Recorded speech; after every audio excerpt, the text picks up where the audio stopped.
It's your girl Jade Ashley, and I am back with another video of when a beat drops. And like always, you know, I'm here to give you my 5 hottest beats and music of this week. So of course, you know you have to stay tuned for more.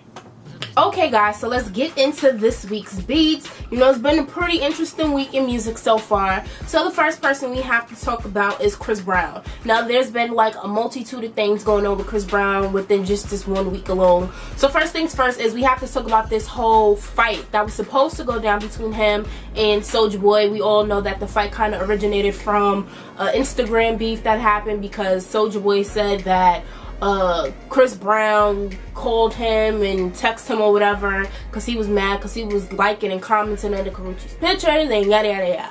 We know the whole backstory, and that kind of transpired into them doing like this whole, you know, celebrity boxing match. And you know, everybody's kind of like, oh, I think that Chris Brown's gonna win. I think nobody thought that Soulja Boy was gonna win, but you know, pretty much, you know, they had everyone talking. You know, a whole bunch of people was jumping in, taking sides on who they was gonna train, all of this stuff. Only for February to almost be over, for March to basically be literally next week, and they're like, there's no fight going down. Now basically, Soulja Boy still wants the fight to go down, and he was pretty much calling Chris Brown out, calling him a bitch, talking about how he gonna see him on the street, he's still gonna fight him, all of this other stuff. And then Chris Brown, he made a video basically stating that he was not going to do the fight anymore because the whole, you know, purpose behind the fight no longer stood. Now I do remember very clearly that when they had their whole little Instagram battle and stuff like that, Chris Brown, he was like, oh, and for all the white people that's sitting here like, oh my gosh, she's sitting here acting like this, how about we turn this into a positive? Let's do a celebrity boxing match and the proceeds will go to charity.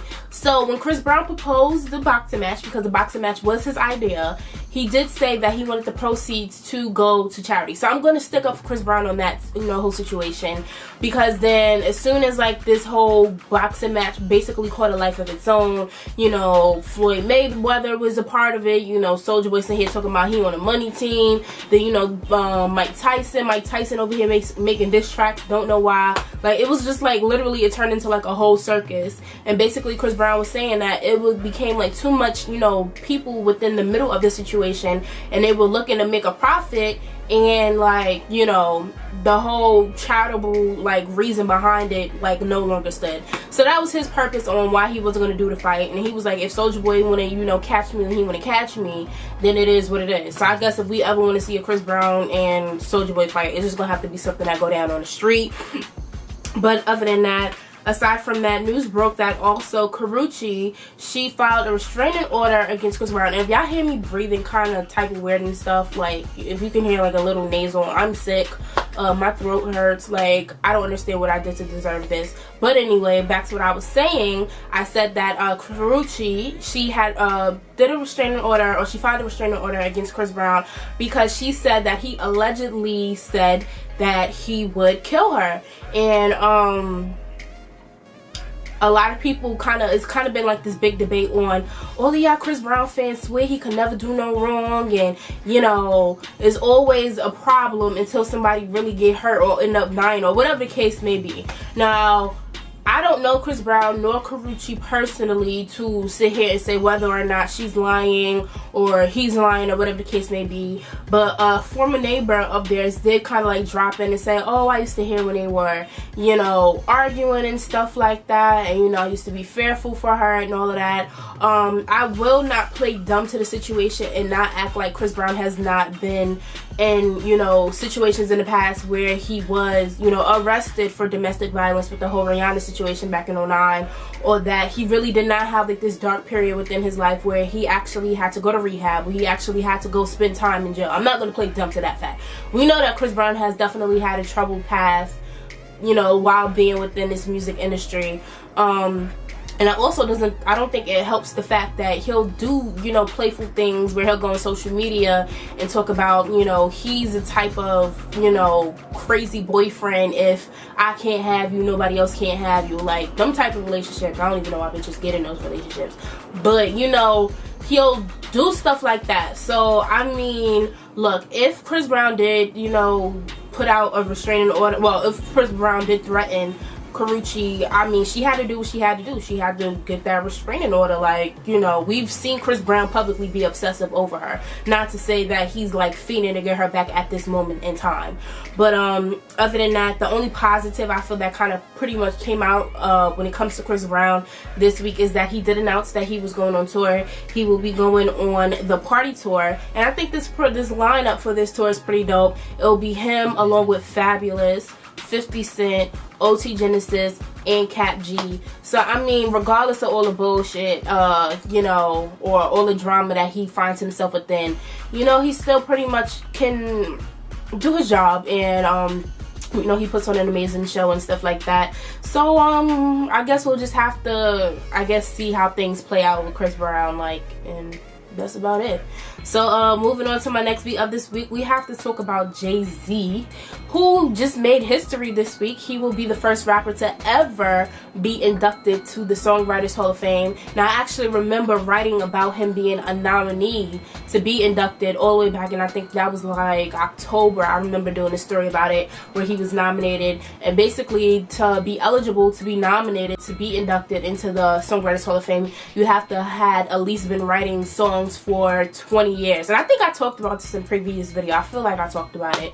But yeah, you have to have been writing, you know, music for at least 20 years. And we know that his first album, Reasonable Doubt, came out back in '96. So he is and will be the first rapper to ever be inducted into the Songwriters Hall of Fame. And he actually spoke out about it on Twitter, where he said, "By the way, this is a win for us. I remember when rap was said to be a fade.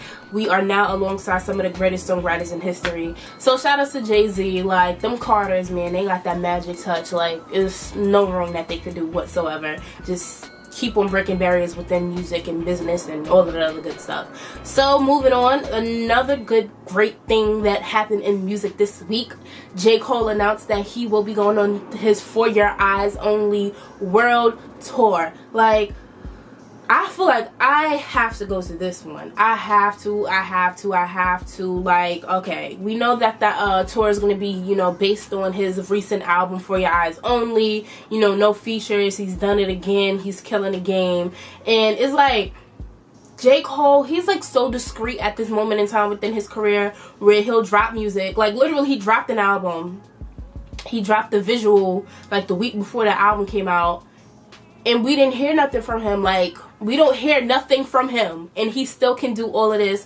So he's going to go on tour. So eventually we'll start hearing from him, obviously. So he's going to go on tour, and it's going to be starting on June 1st. So he's about to have the entire summer lit. He's about to have like the whole half of the year lit, basically, because the tour starts on June 1st in Columbia, South Carolina, and then it'll be ending on December 9th all the way in Australia, because I said world tour. And I'm excited because, you know, I've heard about his Dollar and a Dream tours that he's done. He's done like 3 of those. I watched the Forest Hills Drive, the actual concert, and then also the series that he had leading up to when he went back to his hometown to do like that last Final Bit concert and stuff like that. So it's just like so much, you know, meaning behind all of his tours and just the excitement, and I just feel like I want to go. And I know he's going to be here in New York, in Brooklyn, on August 1st. So, you know, that might have to be my summer, you know, concert, you know, For Your Eyes Only, J. Cole, because he's really about to have, you know, Barclays on tilt. So definitely comment below and let me know, are you interested in checking out J. Cole on his new upcoming tour? Because I definitely am. Other than that, we have to talk about more great. I just love when it's great news like surrounding music. So another great, I like the positive. So we're on our 4th beat, and I'm talking about Rihanna. She's out here breaking records left and right. So, you know, Rihanna, she's not an Aquarius like I am. You know, literally, she just, you know, she missed that Aquarius mark, and then she's right into like the Pisces side of February. But other than that, we both February babies. But, you know, she recently just turned 29 years old. Literally at the beginning of this week, she celebrated her 29th birthday. And like, just this whole week could not be even more amazing for her, you know, just to celebrate another year of life. And she broke a new record on Billboard. She has reached her 30th top 10 hit single on Billboard's Hot 100, recently she held the title, or she was tied with Michael Jackson, where her and Michael Jackson both had 29 songs in Billboard's top 10. And recently she made her 30th one with her song Love on a Brain. Sorry. So yeah, Love on a Brain became her 30th top 10 hit on Billboard 100. So, you know, now it's Madonna's first, then it's the Beatles, and Rihanna, she comes in, you know, third place with 30 songs in the top 10 on Billboard. So that's just even more dope. And literally within the same day, news also broke that she will be receiving Harvard University's Humanitarian of the Year award for all of the charitable work that she does. So, you know, shout outs to her. And I think she's like the first like artist or something like that to receive such a prestigious award. And I know that she'll be on, you know, Harvard's campus next week to accept that award. So, you know, shout outs to Rihanna for all of her accomplishments as well. You know, it's been what, like a year and some change since Anti came out. You know, she done did her whole world tour. So I'm not even gonna sit here and fiend and ask her for some new music. I'm just kind of wait until at least the summertime roll around before I start asking for some new music from her. So other than that, my last beat of this week, now this is probably a bummer to some people. To me, it's not, because I actually wasn't going to go in the first place. Not that I didn't want to go, but I'm like here in New York and not on the other side of the country.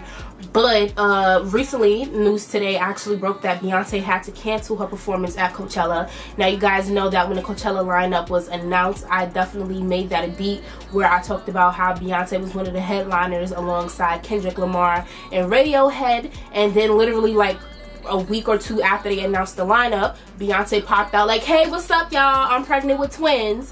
And you know, everybody was like, oh shit, Beyonce, yay, she pregnant with twins. But what's gonna happen when it comes to Coachella? You know, because that's a music festival that's like in the middle of the desert. You know, she pregnant with twins and she's obviously showing. So they're like, how's she about to pull this off? And you know, everybody, they had a little bit of faith in her when, you know, she put on this amazing performance at the Grammys. But some people were still a little bit skeptical. I had heard that she had like 2 artists that were booked to join her on stage. But yeah, it's a no-go. Beyonce will not be performing at Coachella this year. According to her doctor, she needs to take it easy, which is understandable, especially because she's carrying 2 babies. So I know that I've heard in the past when people are carrying, you know, twins, triplets, whatever, you know, they have to be a little bit more careful than they would had they been carrying just one child. So her team did say that she was headlining Coachella 2018.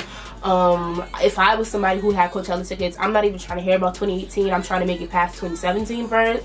But hopefully I'm in a position where I have a career, because I don't have a career now, and I can, you know, travel more, and I'm not always stuck here in my room, and I can travel to Coachella and stuff like that and experience, like, you know, some of the best music festivals. Because I think one of the most popular music festivals that we have here in New York is like Governor's Ball, and I came this close to coming to Governor's Ball last year.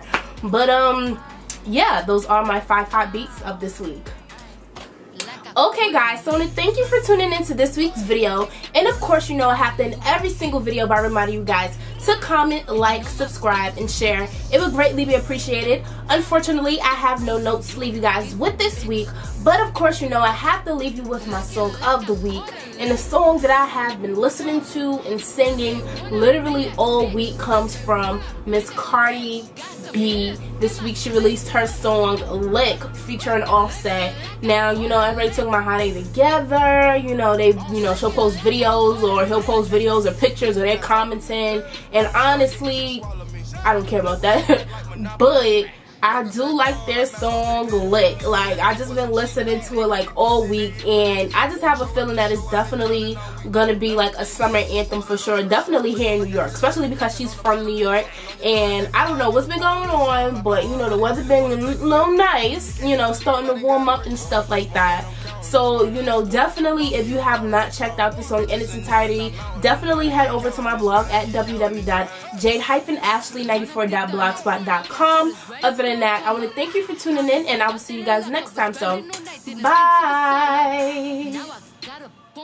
Hey guys, thank you for watching, and don't forget to share and subscribe, and I will see you all next time.